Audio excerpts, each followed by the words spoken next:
go to your boss and keep your job and make sure he's happy. So I keep on doing my fake thing. The truth of the matter is, if you watch our YouTube channel, Bargain Hunter Thrift, we show videos all the time. We show the good, we show the bad. This video we just filmed is probably going to be the worst ever. Probably, well, at least top three. I got to think back. We had some other bad ones, but this is the worst ever. And for the most money ever. Normally we buy units on pride of ownership. There's a skill to it. But this one we just bought for the name, and all you could see was a few boxes. We literally just bought for the name. As soon as I started loading it, I knew it was bad. So is the business real? Yes, the business is real. Them crazy ass scores on storage units. Yes, I know several people that just started and became millionaires of it. Okay. Do you have to work really hard? Yes. Is it a get rich quick scheme? No. On the show, the big difference is in real life, I'm Christian. So if I don't like you, I just don't talk to you. Like, I'm too old. I'm 45 years old. I'm a fat man. I'm a heart attack risk. Like, you, no matter what you have to say, it's not worth it to me to get a heart attack or stressed out, unless you put your hands on my wife and daughter, and then you'll deal with hell fury. Other than that, I don't care. On the show, you see me argue. That's part of the show. Like, the feelings are there, but they're like, okay, well, if Daryl calls you fat or Daryl says you're stupid, you need to reply. You need to come back, right? It's like a football game. It's like if you play football, you cannot just have somebody in front of national television walk by and slap you, right? It's gonna be flags. True. So it's the same thing. Also, the one big difference on the show, sometimes you see me in the show and I'll buy really, really bad units. And you would ask yourself, is like, why would he buy that? He's successful. He has money. He's supposed to know what he's doing, right? But if we go to film, every day we go out to film, we usually can't just go to one auction. Where in real life, you can go to 4 or 5 during a day. And if there's 5 units there and they're all junk, we have to buy something to make a show. If we don't, we have to go film again. And that costs the production at least $35,000 to $40,000 per day. And if we do that a bunch of times, they're really unhappy. That's it. So how do you find out about which storage units to buy? Like you probably have a network, right? You mean when they come up for auctions, or which ones? Yeah. How do you decide and know which ones are the good ones, and then which ones are even available to be purchased? Well, available to be purchased easy. Just check your newspaper under lean notices. They advertise it. They usually advertise the people's name too. There's sites like you can go to public storage. It's either public storage or public self-storage auctions.com, which is all the public storage properties. You know, you can go to dandotson.com, American Auctioneers. There's all kinds of local sites that advertise auctions, including auctioneers and list services, or your local newspaper. Then for which one to buy, so that depends on you. If you have no money and you're just trying to build yourself up, the best bet for you is to buy the $10, $20, $30, $40, $50 units, because you always make money in them. It's just work. You know, you might have to throw 80% away. But again, if you buy 5 units a week, okay, let's say you pay an average of $50 a piece, and you can get $400 per unit out, right? That's $2,000. Take off $500 in cost, that's $1,500. Plus, what do we say, 5 units at 50 a piece, $250. So that's a $1,250 cash job a week without getting lucky. That's more than work for most other people, right? And yes, you work hard and you got to go through a lot of crap to go through it. But I've bought $50 units. I mean, I've literally bought a $100 unit I made $50,000 on. So, and then you build up. Now, if you're in my type of shoes, where I've been doing the business for a very long time, and like I said, I'm fortunate, I have a lot of financial resources, and we sell eBay, and I can put out large sums of cash without having to sweat it. I'll look for units that look super clean, big, that look like they have collectibles in it. Like, I just bet $60,000 on the unit online. They had like model rockets, but huge, like life-size piece. They looked like real rockets, to be honest, or some kind of missile. And then they had NASA frame stuff from the space agency. NASA. People always make fun when I say that. NASA, NASA. Yeah. NASA. So yeah. Okay. So, and then like a lot of the stuff said models and like mission stuff, and it was a 10 by 30 packed. And I was willing to go up to 100,000, but they pulled it. So either the guy paid or they got nervous it was getting too much money. So I'm taking gambles and stuff like this. So that's so really that. So it's kind of like the sports cards, right? You can mess around with Mickey Mantle cards and be like, hey, I'm only messing around with 7, 8s, and 9s, and that's it. Or you can try to go to the dollar bins and find cards for $1, flip them for $3. So you kind of have both. It's exactly like sports cards. You have both ends of the spectrum. So let me ask you this question: like, so when you get into a storage unit, How do you Uh-huh. understand the value of what's in that unit? Now, I know you've done this for a while, so I'm pretty sure you have an eye where you can look at stuff and but what about the unknown stuff? Well, I mean, you live in the greatest time in life right now. You have your phone. You just Google, So type you it in just eBay. research. Oh, so that's a Mhm. thing that's fake about the show. So we do all these appraisals. And it's not necessarily fake. It just makes the show interesting because if I find a rare piano or like some kind of technical thing, all I got to do is punch it in Google. It gives me the answers, right? But that would Sure. make really boring television for you. So it's much more fun if we find an expert in the field and they tell us all about it, the backstory, and then give us the price. So that's something I don't really do in real life unless I have something super high end and I can't So find it give on me Google. so give me a story about something that you found like that's really valuable or really rare or something that you thought was really interesting. Well, so what I found, so I'm a collector by heart. Like when I started doing a little bit in sports cards, people were really surprised. But I've been collecting probably sports cards probably since '93. Off and on, with all my collectibles. Like I collect Star Wars figures and stuff, and I'll get like a year where I'm like really into that collectible, and then I'm kind of out of it. I'm into something else, but then 2 years later, I'm like I get back into it again. But I still keep my collection, but I'm not Mhm. like chasing it, right? So I like history, I like collectible, and I like really unique stories and unique items. So one time in San Diego, I bought this 10 by 20. It had mainly file cabinets in it, but you could tell they were like old.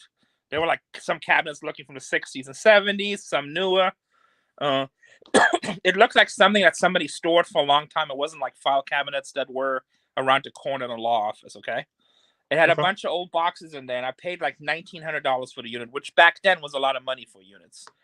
Turned out the unit belonged to the CEO of a ship called the SS United States. Okay, Mhm. which basically the SS United States is the American equivalent of the British Titanic, except it never sunk. And in Mm. those file cabinets, he had the entire history. I think it went back to the 50s. Don't quote me, but it's an easy Google. He had the entire history of the ship, including like all special paperwork that came out. There was like a special Dolly voyage, which he had one signed by Dolly. I had the last logbook, dishes. I had Vietnam conversion guides for the ship. They were going to make it into a medical ship to help the war effort. There was just so much cool history about that ship. And then the SS United States was also called, I think it was called SS United States Shipping Company later on also, and had a few other ships. So it had stuff from in there. So that was really cool history. As a history geek, I just absolutely loved it. Very cool. Very cool. Yeah. So Many let's take a sports cards, many action figures, well, stuff like that. I know you do sports cards. I also know you do comic books. I've watched some of your episodes on comic books. I But like let's take everything. a I'm a collector. let's take a step back. Tell everyone kind of your background. Walk them through your origin story, where you came from, and then walk them up to what made you want to start a business. So, what made you want to start doing what you're doing now? Well, Origins, one day my mom and dad felt freaky. You know, Mhm. the man. I'm just kidding. By the way, I know you sent me some questions. I didn't even read them because I like Oh, to don't answer worry about everything. it. We're I just like it gonna all roll, man. natural. Don't worry Huh? about it. We're rolling, man. We're rolling with FDI. I'm like totally natural. I just have fun and All good, bro. so I know when we talked originally, I knew we could have a good conversation. yeah, Yeah. yeah, yeah. No, I just have fun and I say a lot of stupid stuff, so I apologize in advance. No, you're good. I'm tired. Been working all day today, hard. It's one of them days like that I used to do in my younger days. I don't do too often anymore, but today was one of them days where I'm like, damn. Oh, that just cracked. I don't know if you could hear Yeah, I heard your neck crack there. Yeah. that. All right, so origin story. So I came to America when I was about 12 years old. I did some antique buying and selling actually in Germany when I was 11, but my dad basically just gave me a bunch of stuff. I sold it in a swap meet, probably way too cheap. He let me keep the money, so I really like that concept, right? Then Okay. we came to America, and my parents lost everything. They were rich in Germany, they were millionaires, but we came to America, they lost everything, and we started doing swap meets. And then, so they were doing T-shirts. We had this company that was doing T-shirts for all the casinos in Vegas, and I was working at their booth. But then on the side, I started selling toys, Teenage Mutant Ninja Turtles. I buy them for like $1, Oh, sell them yeah. for $3. But I Mhm. sell like 30, 40 a weekend. So I mean, this was like probably 93, 94. at 12 years old, making $100 a day just on figures. And then I bought this big collection that really got me going. Where I'm like, oh yeah, this is for me.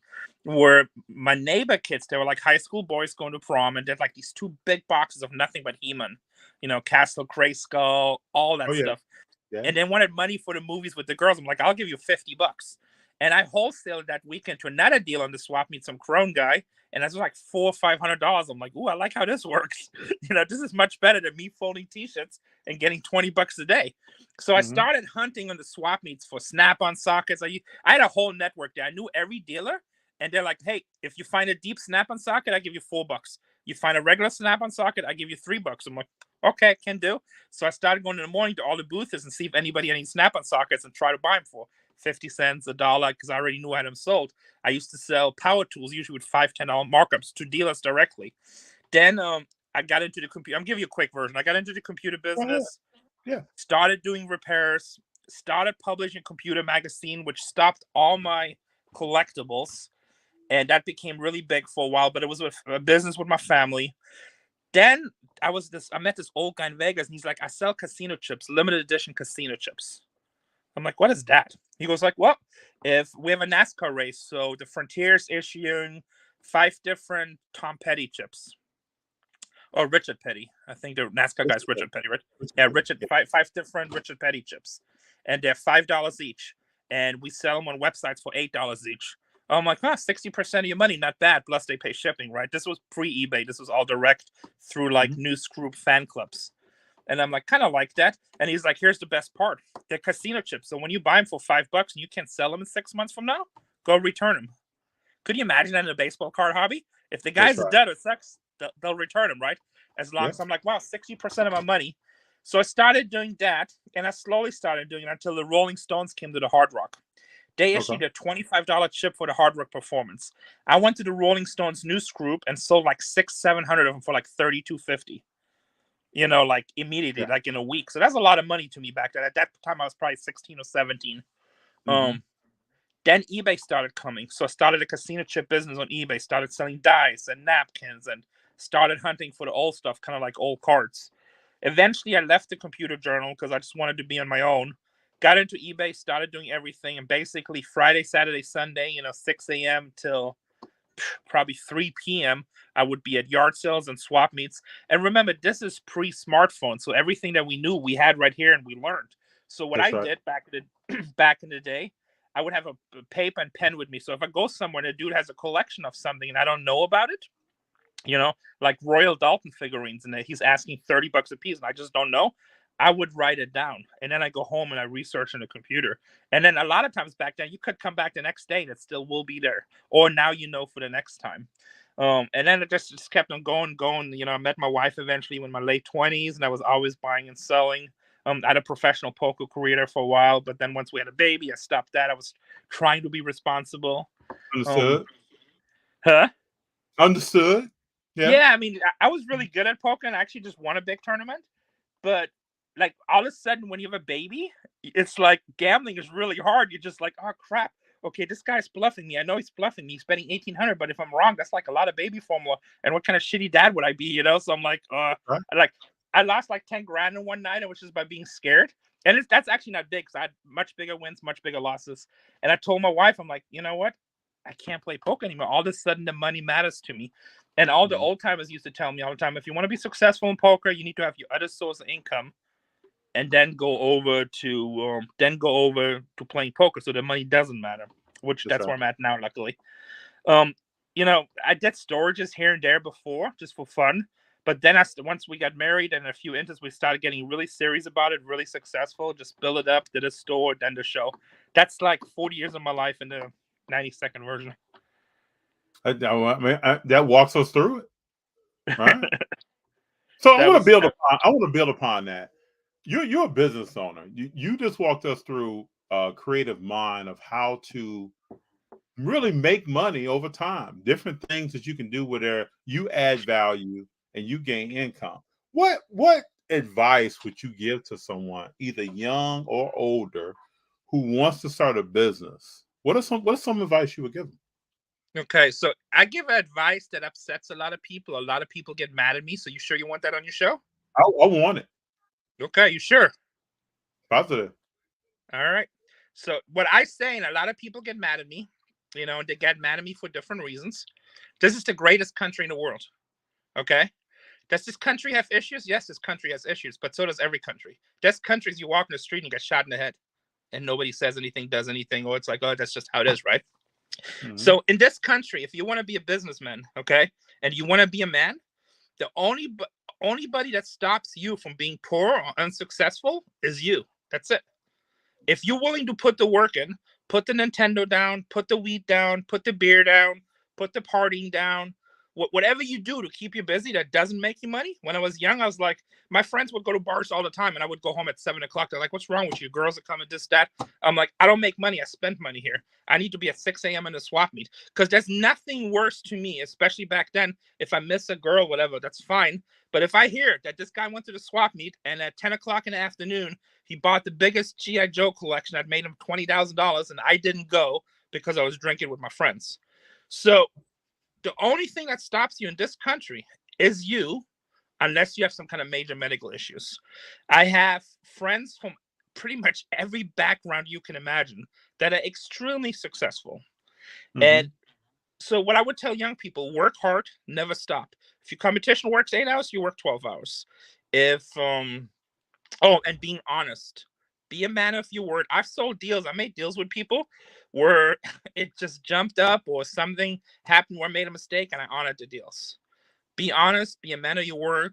Always make sure that when you go to bed at nighttime, you can be like, you know what? I did good today. I'm proud of myself. I can look in my mirror. I remember one time I bought two stolen TVs from a friend of mine. I knew he stole them. And I felt so bad for like 2 or 3 weeks, and I just kept them myself. Yeah. And I told my that's the only thing I ever really bought in my life that was stolen. And I don't know why I bought it that day, but it's like the worst mistake I made, messed with my conscience. And nowadays, especially with social media and YouTube and stuff, a lot of that stuff is kind of being justified, and people think, oh, it's Mm-hmm. cool. And Yeah. that's not the way. It's all about honesty, working hard, being a good man. I didn't believe in God when I started, but I'm religious now, so I believe in God. Well, I'm not religious, but I believe in God, so which is a little bit different. But if you do right, good stuff will come to you, and it'll grow. And if you put that hard work in there, even if you fail 10 times, even if you fall every time, you just always fall forward a little bit, right? So That's eventually you right. will get there wherever you're going. And there's opportunities now for young people, all information. I had to spend years to learn all this stuff. Now you pull out your smartphone, and just now you can take a picture of something. It tells you what it is, right? That's true. So you have such an edge. So if you're not successful, it's by choice. It's not because anybody's suppressing you. You're unlucky, or it's literally just by choice. And So people let get me mad ask when I you this say that. though. Before you gave your account there, before you said what you said and gave your recommendation, you said it's unpopular. Why do you think it's unpopular? What you just said? Because I think it's especially now, and I think it was always before where people say the man keeps you down, government keeps you down, like this person is discriminating against me. And trust me, I know discrimination. I'm fat. So people discriminate. If you read my comments, most of the stuff people try to put us down. We have I think like 180,000 on YouTube and Mm-hmm. Facebook. We have like 120 and 85, I think, on Instagram. And I even say the whole purpose of our channel, they were like, "Oh, you're just trying to make some ad revenue." It's like I could care less, man. I'm on international television.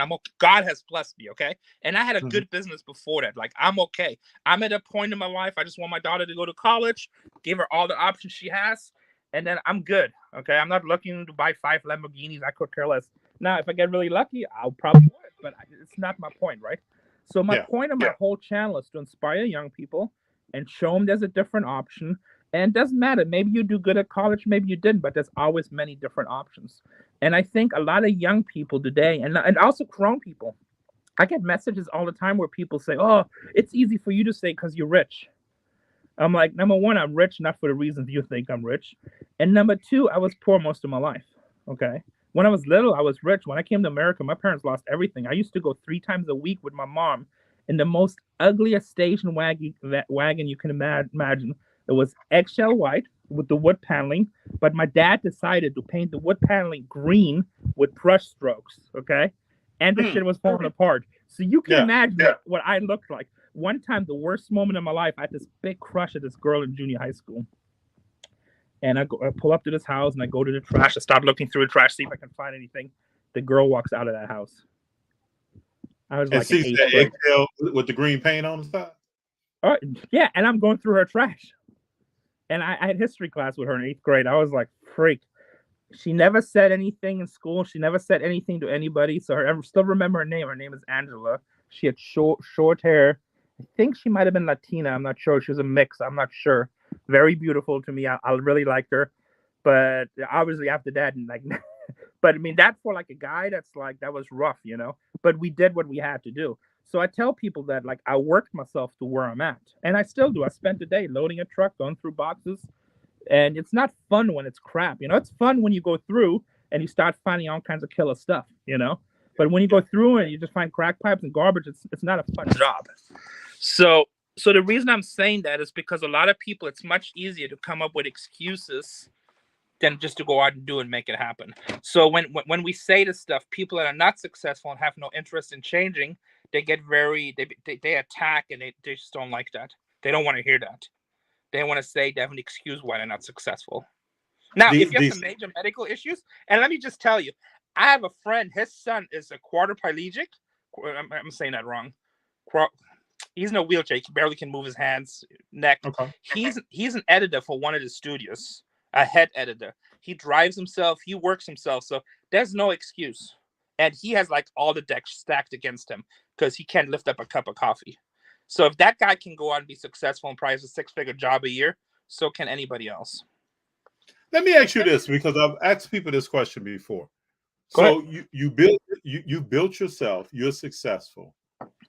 How does that play out with people that you've known for years? Like sometimes people become successful and they almost feel alienated because there's people that they've known before that are maybe less successful that don't want to hang out with them anymore or not around them anymore. Can you speak to that? Because a lot of people, I think, fear separation from others. We just talked about managing your time and using your time wisely, but people also think, well, if I do this, I may not be around this same crowd anymore.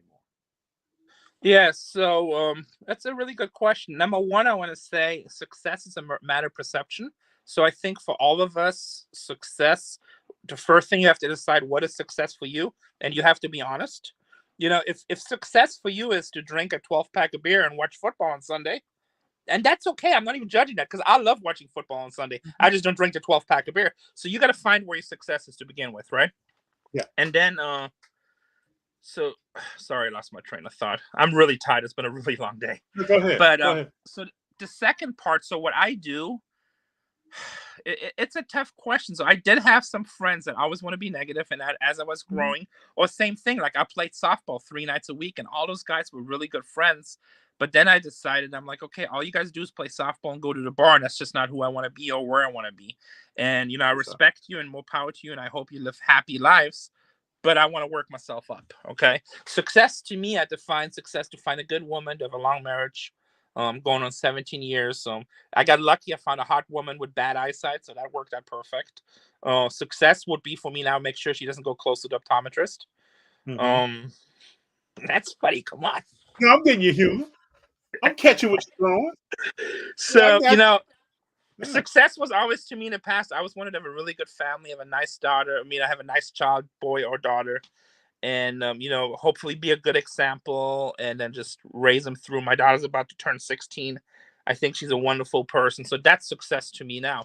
But now, so and I still meet people. They like, especially once you start becoming a little bit famous. I mean, within the last 6 months, I've been around people that offered me cocaine, drugs, alcohol, and hookers. I can only imagine. I can only imagine. Yeah. And I said no to every one of them. And once they do that, I'm kind of like, hey, you know, don't judge you, but that's not my lifestyle. I have no interest in that lifestyle. And you go do your own thing. And with friends of mine, if they like, I don't judge anybody if they're rich or broke. Doesn't make a difference to me. Makes a difference to me what your attitude is. If you want to go drinking at a bar, I'm the wrong friend. I'm not going to go.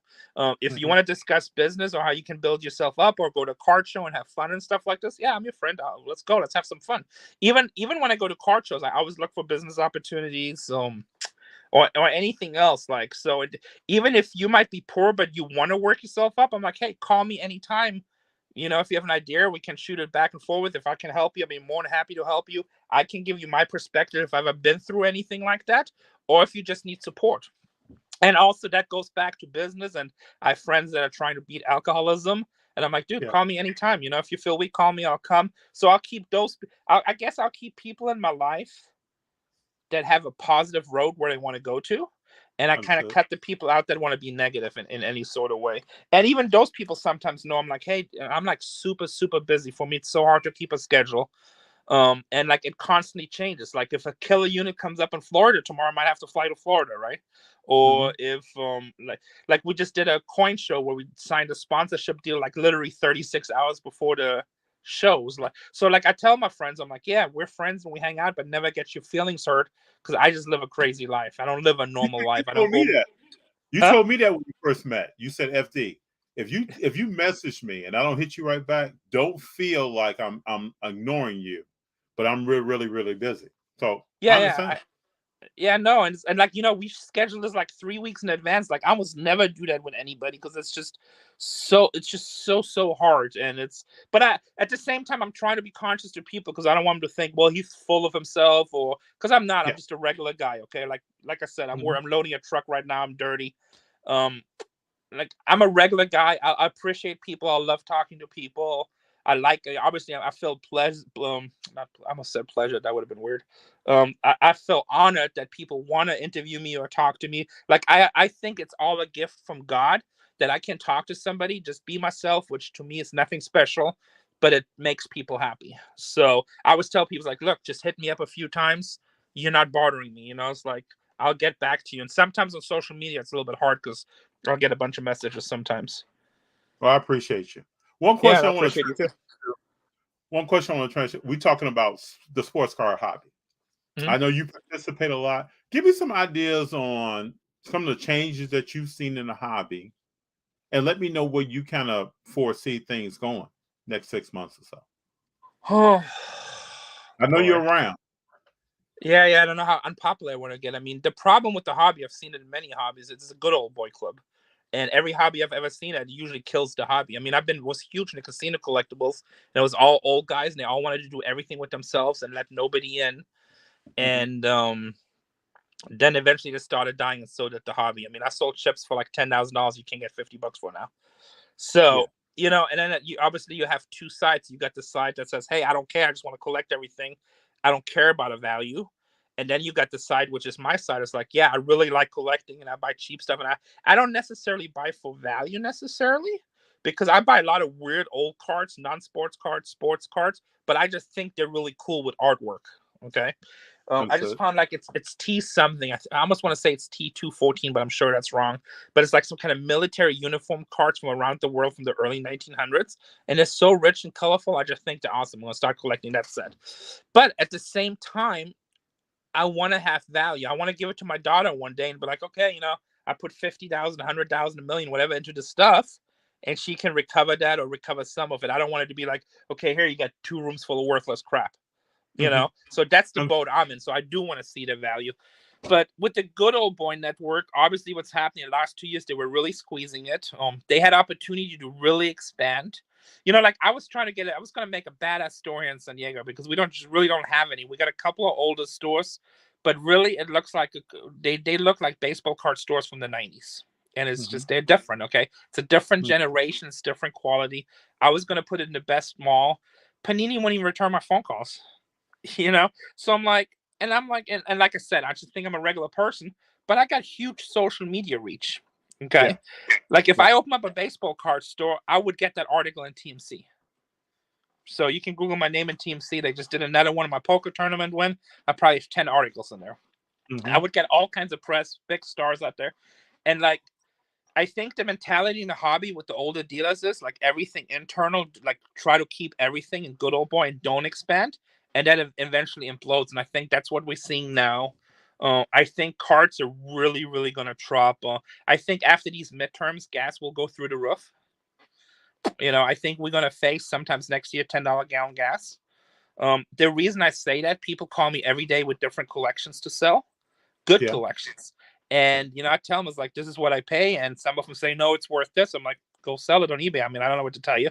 And other people just will make a deal because they just need money. And the last time it was like this was like in 2008, right before it crashed. And I think that's what's going to happen. And once we see the $10 a gallon gas, people buying sports cards is going to very minimize. Some of the super rich collectors still will. But the regular guy that goes to work Monday through Friday and has to support his family, put food on there, and now he pays 3 times as much for gas, he's not going to go buy Prism at $60 a box to get a $4 card out. And then the cards are going to go down. Real estate will drop. I think we're heading for a big recession. And it's going to hurt the hobby. And it's really interesting with Fanatics, but I don't think they really know what they do now either, because they had that whole Cool Zero thing going on. Yeah. And that they did their 2 releases. Nothing happens. Now they were supposed to buy Panini. I hear rumors. I heard from a really high up executive at another company that's supposedly a done deal. But then I just heard Jeff talk about it, that it's not a done deal. So who knows? But then they have everything. But what do you do now? You're going to keep on putting up $800 hobby boxes to pull out $27 cards? Backyard Breaks just had that huge scandal that only they get the big pulls. I've been telling my friend the last year, I'm like, it's so funny. And I don't even want to. Yeah, I'm not going to mention the names. You guys do your own research. Yeah. But that's Don't channels. mention any names. Huh? Don't mention any names. Yeah, so go watch on YouTube and watch certain breakers. They always hit. And I bought stuff by the cases, sold to people. And I tell people would come in my stores like, oh, this is an investment for my kids' college. I'm like, you're stupid. You collect because you love it. And this is like right now, it's super hyped. I mean, wasn't the PSA Michael Jordan 10 card like almost $1 million? The PSA 10? Mm-hmm. And like now it's like what, 170 or so? 200? Yeah, 170, 185, somewhere in there. Yep. Yeah, so, and that's still crazy to me. I mean, that's still crazy, And if you look at the different players, like, you should collect and have hobbies because you love and enjoy it. I had people come in my store and was like, oh yeah, I'm putting all this money in and this is for the college for the kids. I'm like, dude, that's a bad decision. You're buying all this Justin Herbert. What if they blow out his knees? True. Well, that's not going to happen. I'm like, have you ever heard of Joe Burrow? And he made actually a recovering comeback. Russell Wilson 2 years ago was like still awesome. Now, how would you like to invest a whole bunch of Russell Wilson rookie cards? That's Good true. luck with that, right? Tua. I love Tua because I'm a Dolphins fan, so I collect Tua cards, but nothing too crazy. And I have some cards, but I don't collect them because I'm like, oh, this is like the investment, If I want investments, I buy gold and silver stocks for the long term. I even like crypto and then real estate, obviously. So you should collect because you have fun. And I think what's going to happen now, it's going to become a huge crash coming. I don't know. I think a lot of people are going to lose a lot of money. How long so we talk about crash. This is a question I want to ask you that I really haven't asked anybody else. But let's say you predict, or many predict, that the sports car hobby will crash. When do you see a rebound? When do you see an uptick? Would it be 3 years later? Would it be 4 years later? What are your thoughts? So I'm not predicting a sports car or hobby crash. I think everything will crash across the board. People just won't have disposable income. It depends how these companies handle it. Number one, you got to get rid of the good old boy network. Because if you have a good old boy network, it's not growing. Once you have that mindset in the hobby, there's no incentive to grow. Why would anybody do anything in the hobby if you have no chance to be part of anything? Understood. Right? I mean, go ahead. Like right now, the biggest company out there, Topps, Leaf is a little bit easier, but the product is just not as popular, okay? Topps, Panini, Fanatics, right now they have nothing out there to encourage people to open up stores and promote this hobby. So why would I get into this hobby? And it's easy. It's like buying stocks the last few years. Oh, I'm a stock trader. I'm like, okay, in this market, you can just throw a freaking dart at a newspaper, pick a stock, and make money. And that's how sports cards were. And it's easy to be successful when everything just goes up, But now it goes down. Now you have to be creative. Now you have to do stuff in your store. Now you have to get people to come in. Now you have to build a community, And I need guys like you to come in on Tuesday because something is going on Tuesday and you part of that local community and you love it, And it's not necessarily about spending money, but you're just part of the whole thing and the money will come natural. Before for a while, you started going to some of these hobby stores. And they're like, well, if you don't spend $50,000, we can't even talk to you. I'm like, what the hell are you talking about? I've heard people say that. Yeah, I collect pictures of dudes, okay, which I have to explain to my wife. And I love it because it's sports and I like to hunt and it's a treasure hunt. I like it. But what are you talking about? My $100 is no good? you know. And I know companies that are totally stuck up, and they were talking about going out of business right before the pandemic because nobody was buying it. So, and that attitude, I think you're going to see a lot of big companies that open up carts going to crash. These really fancy stores. And then it's going to be the creative people that actually build a community. So a guy that I like, and I don't know him, Card Collector 2, Ryan, and he's in Yeah, the right. new, yeah. So I consider him to be part of the new good old boy network.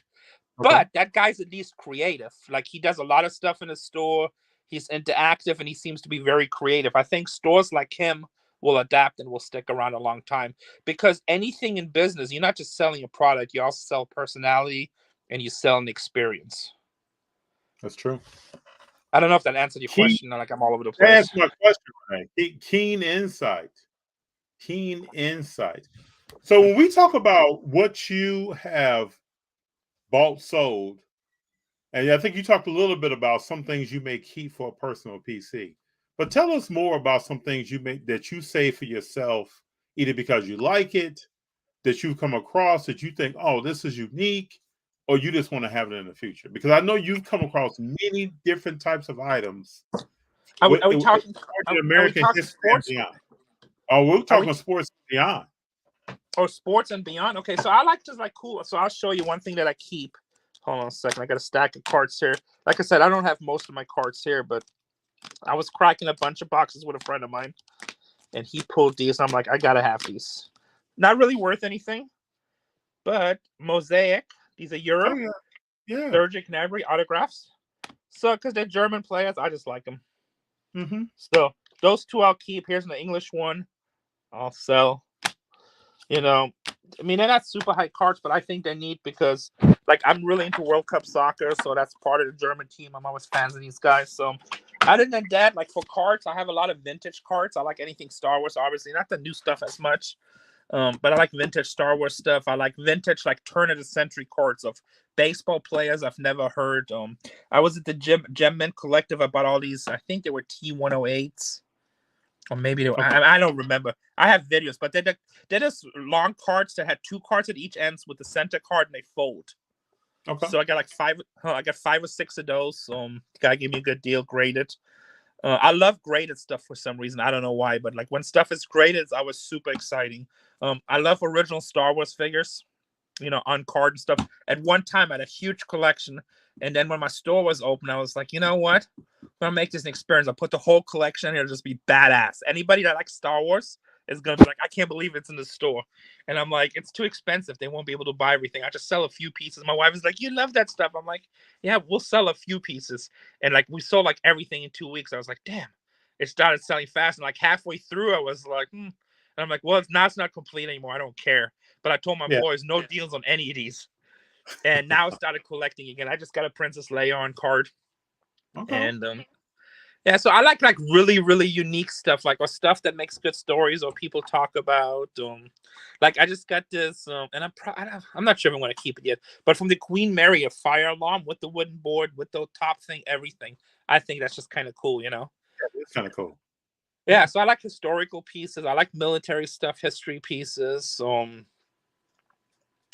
kinds of things. Like I literally collect everything. I like comic books now because the artwork is badass.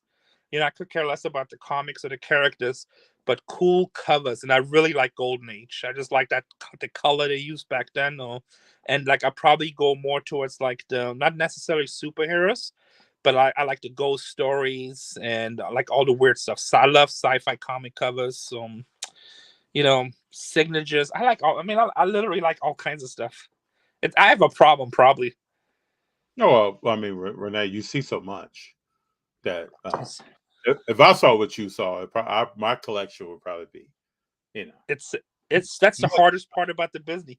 We just got these 2 amazing Disney pin videos coming, and I'm like, oh, these are so cool. And I'm like, I can't keep it Disney pins. And I got some really rare ones in there. And like we did a video with a guy that's really big in the Disney industry. And I'm like, yeah, I just can't do it. I just can't do it.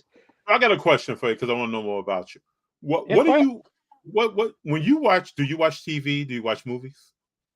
Yeah, Do you I have like time? movies. What do you like to watch? So like I watch mainly military history stuff, or I like sci-fi. With most category, I like pretty much anything sci-fi. The Star Wars, even though I need to get caught up in Star Wars, Game of Thrones, or love Vikings, stuff like that. That or sports, pretty much. I don't Okay. really like. Or I like good comedies like Adam Sandler. Like anything in the comedy. I used to like Chris Farley, like John Candy. Chris Farley was nice. John Candy was nice. John Yeah, Candy's from Chicago. Yeah. yeah. So when we went to Chicago, we went to all the movie sites. We didn't know that was there, so we visited like all the sites for the John Candy movies, Oh Planes, yeah. Trains, and Automobiles. So that was Oh fun. yeah. Yeah, so I like stuff that makes me laugh, was like historical or sports. I'm not really Yeah. that much into action stuff. Sometimes I am, but not that much. Hero 3, we got some comments here. So you don't watch Pawn Stars or Storage Wars? Well, I always watch every Storage Wars first because I want to see I what know you. happened, how it edited out, and you'd be Yeah. surprised sometimes the episodes come out totally different than you think they are. I do like watching Pawn Stars. That's fun to watch. But that's usually more background watching. So I'll watch Pawn Stars on my YouTube. So I have like a 3 monitor setup when I do stuff on my computer, and one of Mm-hmm. them I have something running with headsets that's just kind of like, it's not necessarily white noise. I still pay attention, but I do other stuff because I don't really like being quiet because my mind always goes if it's quiet. Yeah. And so I do watch Pawn Stars at that time, like the highlights, and even American Pickers. It's cool. Now, I know that you frequent card shows. How do you decide which card show, sports card show, that you want to go to? Is it around your other travels that you have going on, or what? How do you make that decision? Basically, if I have time, and I think there's gonna be decent stuff, like most of the card shows I go to now, like, see, I don't get excited about LeBron James rookies because every case has 6 of them. And I also don't get it. Like when people have rare cards, they put 15 a case. To me, that's a bad sales pitch, Mm-hmm. because, and especially if they're good cards, I'm like, well, if you have 50, why would I give you $6,000? You know, I want to buy unique items. Show me something that nobody wants. Yeah. You know, show me your 1934 Indian headdress set, graded. I'll buy that because you're the only one who has it on the whole show, and you have one set. That's what I try to buy. So that's harder to find. So I try to go to shows where I think there's opportunity to find that. Okay. And now lately, I mean, nobody. I mean, it kind of got to where people were making so much money in sports cards. Nobody ever wants to deal really anymore. Or the one thing I hate about like YouTube stuff, and I wish they would educate our young people. Like all these channels are like, oh yeah, I traded 40,000 for this card and 30,000 for this card. Okay, well if you don't change cash, it doesn't mean anything. Okay, it doesn't. It just doesn't mean anything. Just because you say this card is worth 25,000, and you say this card is worth 25,000, that's not a $25,000 card. The only thing that we establish is that you feel that card A has the same value as card B. That's it. Perceived value. Right? Perceived value, exactly. So we agree on that. And then one of the big things I tell young people all the time is like, and it's amazing, and I wonder if that ever will backfire to some of these guys. Technically, all that videotaping they do, every time you make a trade like that, do you know that's a taxable transaction? Mm-hmm. So some of these guys done millions of dollars in business last year, and I guarantee you they didn't pay taxes on that. So, like, I tell young people, and I'm a strong believer in doing everything right. I'm like, Mm-hmm. you should disclose that or do it right, or just say, hey. But a trade by the IRS is a taxable transaction like that. You're supposed to pay taxes. That's good knowledge. Yeah, gotta be careful what you put in video, and then also you want to talk to your accountant to make sure you do it right, because you don't want the government upset at you. That's true. So, but yeah, so shows, just if I have time and I think they're cool, I'll go. Like I like any kind of collectible shows, swap meets. Even when we travel, I always find local swap meets, card shops. I bet you do. I bet you do in your travels. I mean, I used to visit different card stores on travels, and you're traveling all the time. I bet you do. Let me ask you this question: do you collect or purchase coins, graded coins, older bills? Do you get into So that? I didn't get into bills yet. I want to. Actually, we have a video coming out with also on YouTube, on Instagram, DSS Enterprises, and so in that video we're at the LA Coin Show, or Long Yes. Beach Expo Coin Show, I think it's called. Yeah. And they had just some amazing bills. The artwork absolutely amazing. So I want to start buying some of those, but I do have gold coins, silver coins. We have a lot. I have 10-ounce bars, 100-ounce bars. I just bought a coin. I want to say it was like 17 something, 1780, a gold coin. It's from a shipwreck. It's all graded and stuff like that. So I love stuff like that. I love old coins if they're rare or even if they're common. Just for the simple value that somebody did business with this coin. Is like a person like me that was trying to buy something and sell it, but they did it like 300 years ago. And coins and currencies, they're just to keep track, right? It's like our scoreboard, right? So to me, I find it amazing. Actually, I also have a video on our YouTube channel where we buy a whole bunch of coins that come up from the mint, and then we send them all in to get graded, and we do a result video and see how we're gonna do with the coins, how we think we're gonna do with the coins. So, but yeah, no, I love coins. I might even start loving coins now, graded currency, more than sports cards, to be honest, because I think that silver and gold, unless you go crazy, it's just such big of a track record, and I think there's so. I kind of started losing interest about probably February because I've started noticing a lot of deals where they advertise these prices, but they're just fake. I personally know of a deal. I'm not going to say in what category, but I know of a deal where, and I'm not going to say the exact numbers either because I don't want everybody to come back, but it was a deal that was probably advertised at $350,000. And I know the reality was like $75,000. And I know it for sure. I know the seller, I know the buyer. And then other people kind of started coming in claiming to do the deal just for cloud and to promote it. So once I started doing it, I'm like, oh shit, it's really hard to invest because they just lie about stuff. So I started switching and actually started putting more money in coins at that time because I enjoy it more. It's old cranky guys selling coins. So I know we have To the Moon here who was with you at Long Beach. Oh, that's the guy. So he sold me, his boss, David, sold me the gold coin from the shipwreck. Yeah, To the Moon. Oh, so you know To the Moon. Yes, Moon is a super nice guy. Actually, he's a real nice guy. Yeah, Moon. I think Moon will be able to tell you what bills that we looked at that I totally fell in love with. He might remember.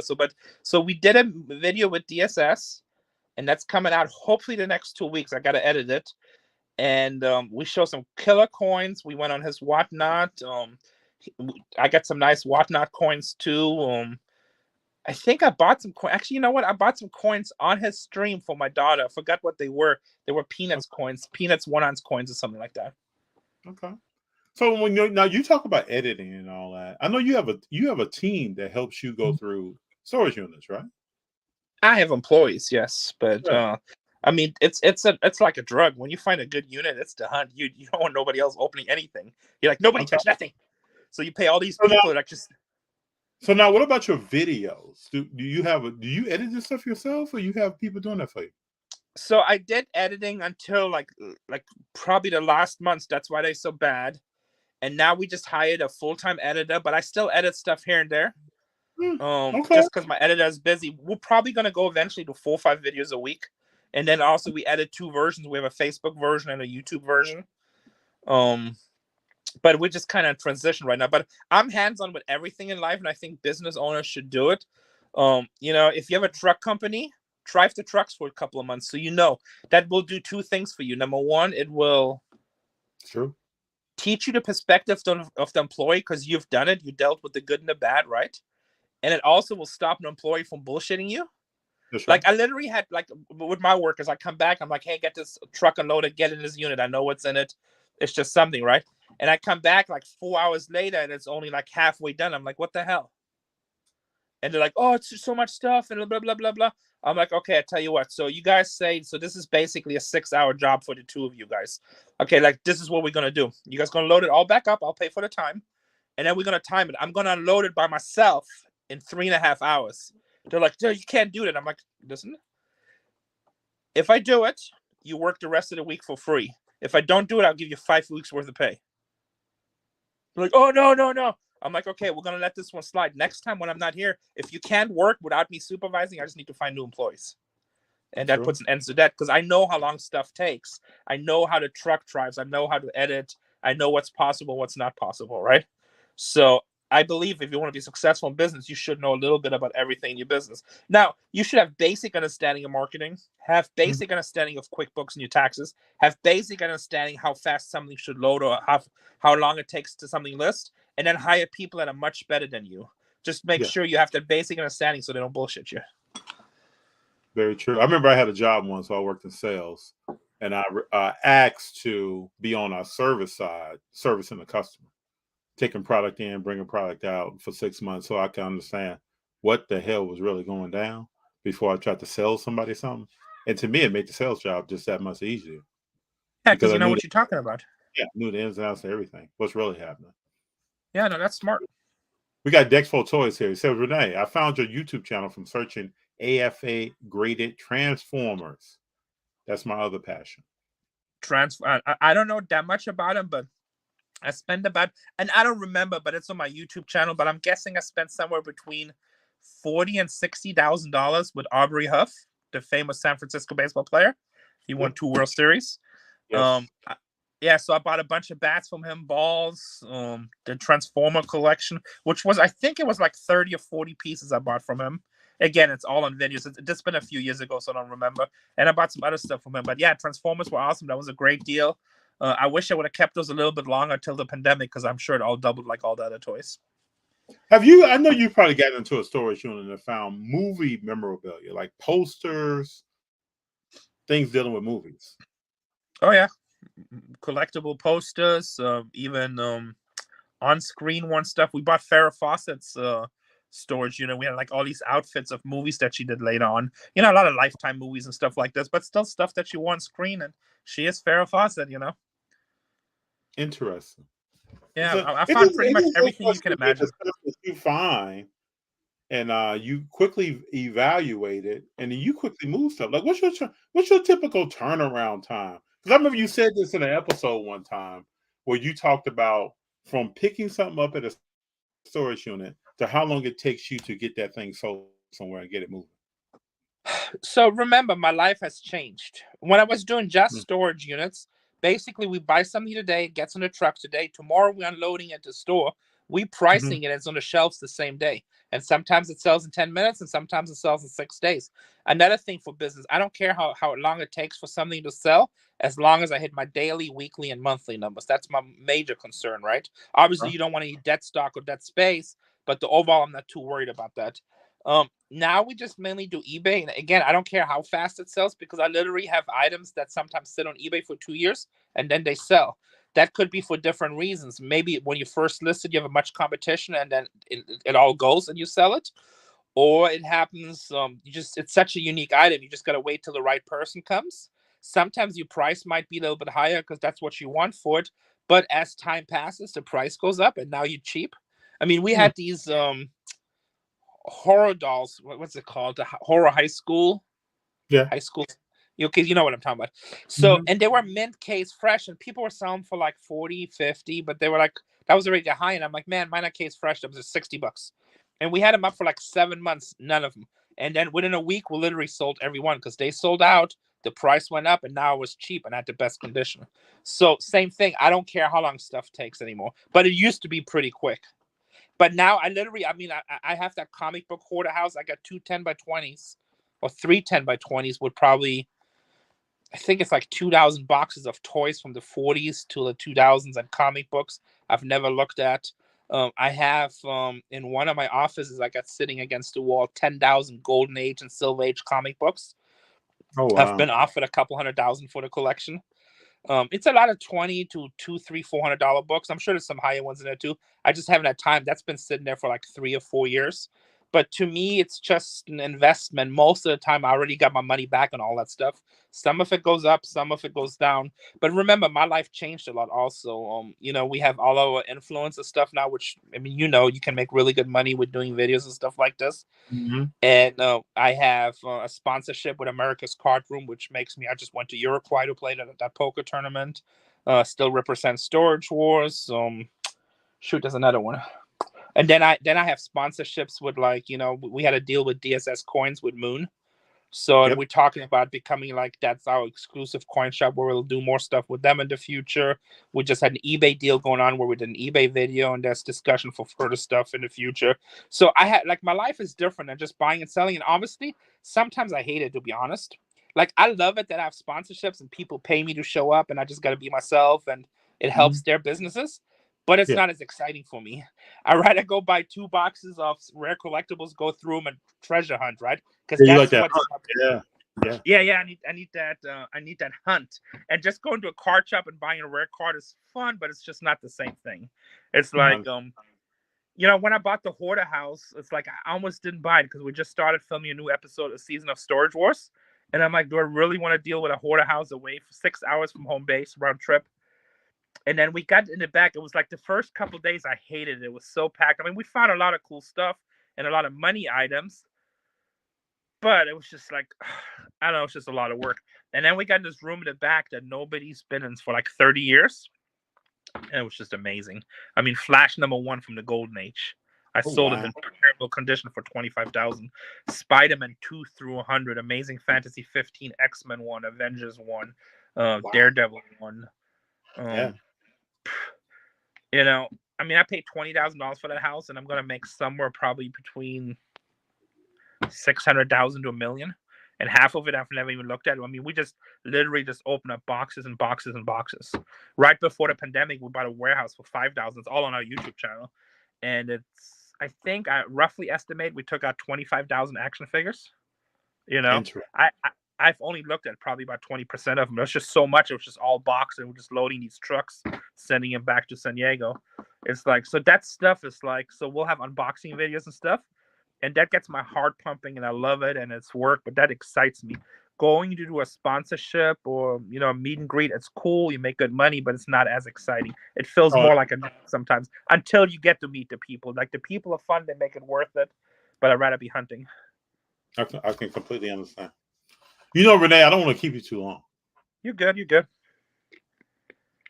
It's a pleasure talking to you, though. I've learned a lot. I'm gonna tell you, I used to watch Storage Wars years ago, and I've always wanted to talk to you about different things. So you got to the moon here. Hi, rolling with FT Renee. I hope you're having a good night. Yeah, to the moon. To the moon. Moon super. I'm having a great night. So DSS coins, DSS sports cards, good people. We definitely recommend them. If you want to get some coins, Silver, just go see Moon. I think he sells on Whatnot almost every night. Mm-hmm. Yeah, Moon is very active. Yeah, Very, Moon is very good. active. Good people. So, are there any events in the LA, San Diego area that you're going to be at Oh, in the did you next free? 3 to 4 months?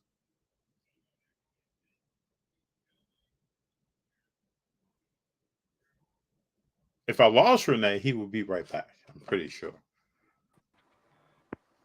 Hey, you there? No, I'm there. You went dark for a second. Thought I No, don't lost worry. you.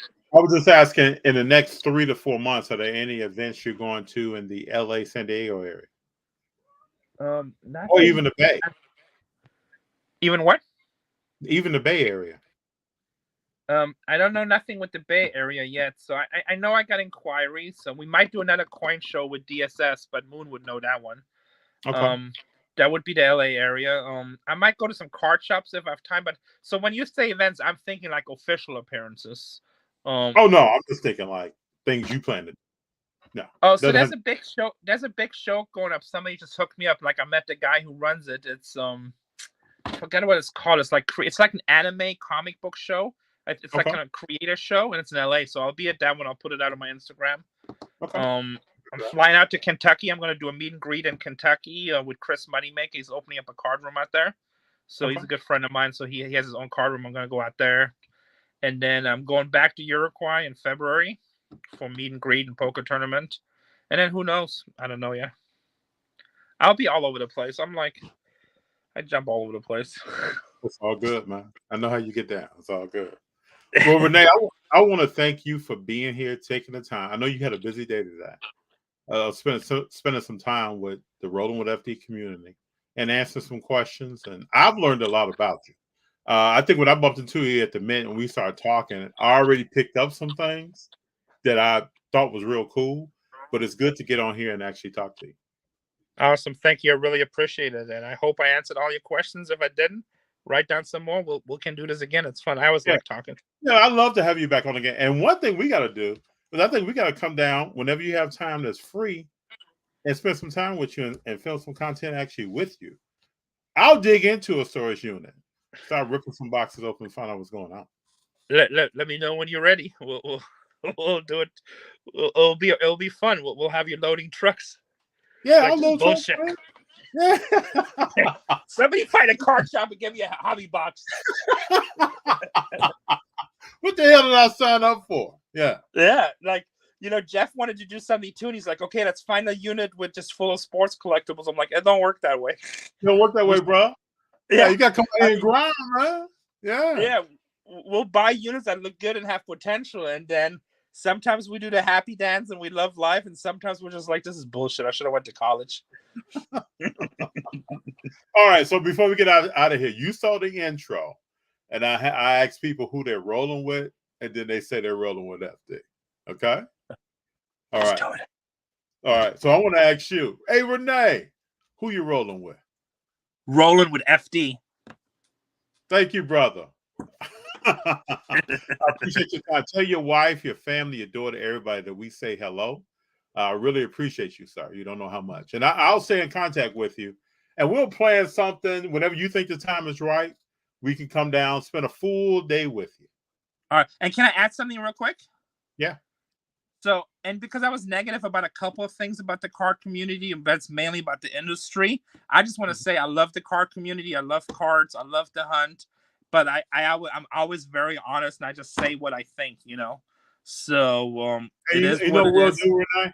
When we chop this up, we'll make sure that we put that in.